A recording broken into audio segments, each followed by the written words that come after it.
ప్రియమైన సహోదరి సహోదరులకు ప్రభుపేట వందనాలు. అందరికీ ప్రైజ్ లార్డ్. అందరూ బాగున్నారా? మీ అందరి గురించి ప్రార్థన చేస్తూ వస్తున్నాము. మీలో ఎవరైనా కొత్తగా ఛానల్ చూస్తున్నట్లయితే దయచేసి సబ్స్క్రైబ్ చేసుకోండి. అదేవిధంగా ఇతరులకు కూడా తెలియచేయండి. ఈరోజు మనము దేవుని మహిమ గురించి మనం చూసుకుంటాము. అది యోహాను సువార్త 11వ అధ్యాయము 40వ వచనం. అందుకు యేసు, నీవు నమ్మిన ఎడల దేవుని మహిమను చూతువని నేను నీతో చెప్పలేదా అని ఆమెతో అనెను. ఇక్కడ మనం చూసుకున్నట్లయితే దేవుని మహిమ గురించి మనం చూసుకుంటాము. దేవుని మహిమను మనం చూడాలన్నా, పొందుకోవాలన్నా మనం చేయాల్సింది ఒకటి, దేవుడి మీద నమ్మకం ఉంచాలి. బైబిల్లో చాలా ఇంపార్టెంట్ ఏంటంటే దేవుని మీద విశ్వసించడం, దేవుని మీద నమ్మకం ఉంచడం.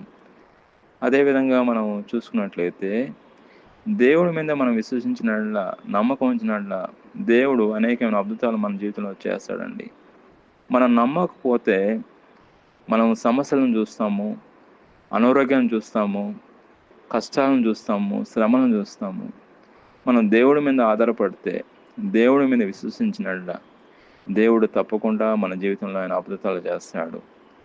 ఒక వాక్యం చూసుకున్నట్లయితే హెబ్రీయులకు రాసిన పత్రిక 13వ అధ్యాయము 8వ వచనంలో, యేసు ప్రభు నిన్న నేడు ఒకటే రీతిగా ఉన్నాడు.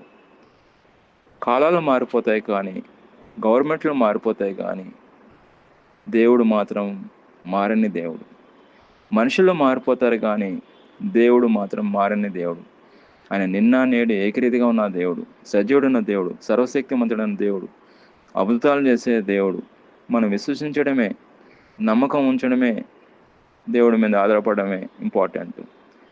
దేవుడు అప్పుడు అద్భుతాలు చేసిన దేవుడు ఇప్పుడు కూడా ఆయన అద్భుతాలు చేయడానికి సిద్ధంగా ఉన్నాడు. బైబిల్లో కూడా ఆయన రాయించాడు మనం నమ్మకం ఉంచాలని, విశ్వసించాలని.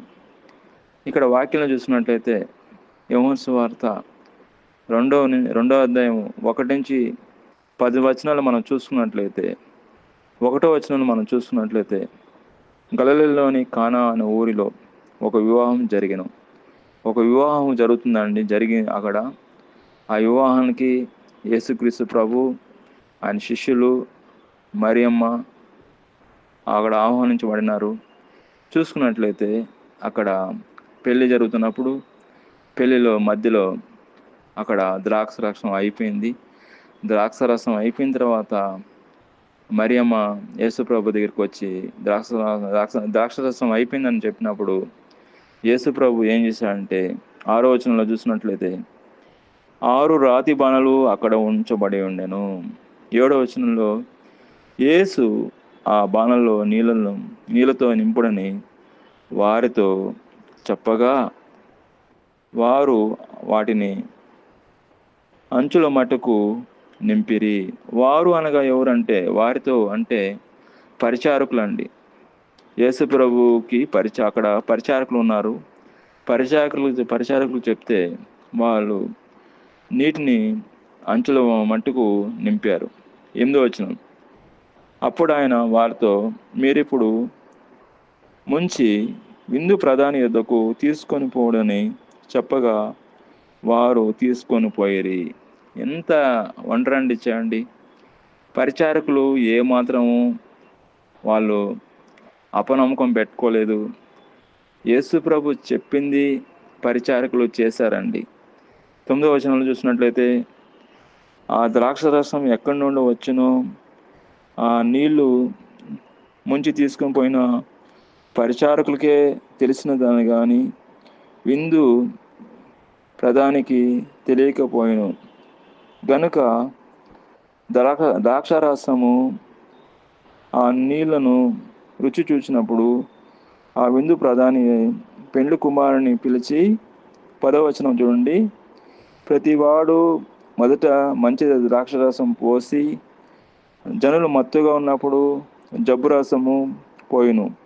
నీవైతే ఇది వరకు మంచి ద్రాక్షరసమును ఉంచుకొని విన్నామని అతనితో చెప్పాను. ఇక్కడ మనం చూసుకున్నట్లయితే యేసు ప్రభు ఎంత ఒక అద్భుతం చేశాడండి. ఇక్కడ మనం చూసుకున్నట్లయితే నీటిని ద్రాక్షరసంగా మార్చినట్లు మనం చూస్తున్నాము. ఒక వివాహంలో ద్రాక్షరసం అయిపోయింది.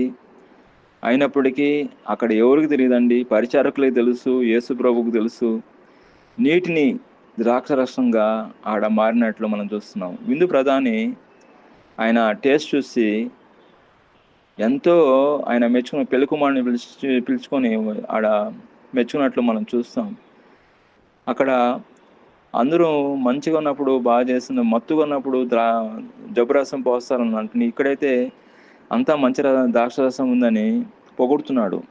10వ వచనం చూసినట్టయితే, గలిలయలోని కానాలో యేసు ఈ మొదట సూచక్రియ చేసి తన మహిమను బయలుపరిచెను. చూడండి, మనము మహిమ గురించి మనం చూసుకుంటున్నాము. మహిమను మనం చూడాలన్నా పొందుకోవాలన్నా మనం చేయాల్సింది ఒకటి, నమ్మకం మాత్రం ఉంచాలి. ఇక్కడ పరిచారకులు యేసు ప్రభు చెప్పింది చేశారండి. ఏ మాత్రము ఎదురు చెప్పలేదు, ఏ మాత్రం సందేహించలేదు, ఏ మాత్రము వాళ్ళు రివర్స్ అవ్వలేదు. కానీ యేసు ప్రభు మీద వాళ్ళు విశ్వసించి యేసు ప్రభు చెప్పింది చేశారు. అక్కడ నీటిని అక్కడ ద్రాక్షరసంగా మారినట్లు మనం చూస్తాము. మన జీవితంలో కూడా యేసు ప్రభు అద్భుతాలు చేయడానికి ఆయన సిద్ధంగా ఉన్నాడు. నువ్వు నమ్మినడలా దేవుని మహిమ చూస్తావు. దేవుని వాక్యం దీవించును గాక. ఆమేన్.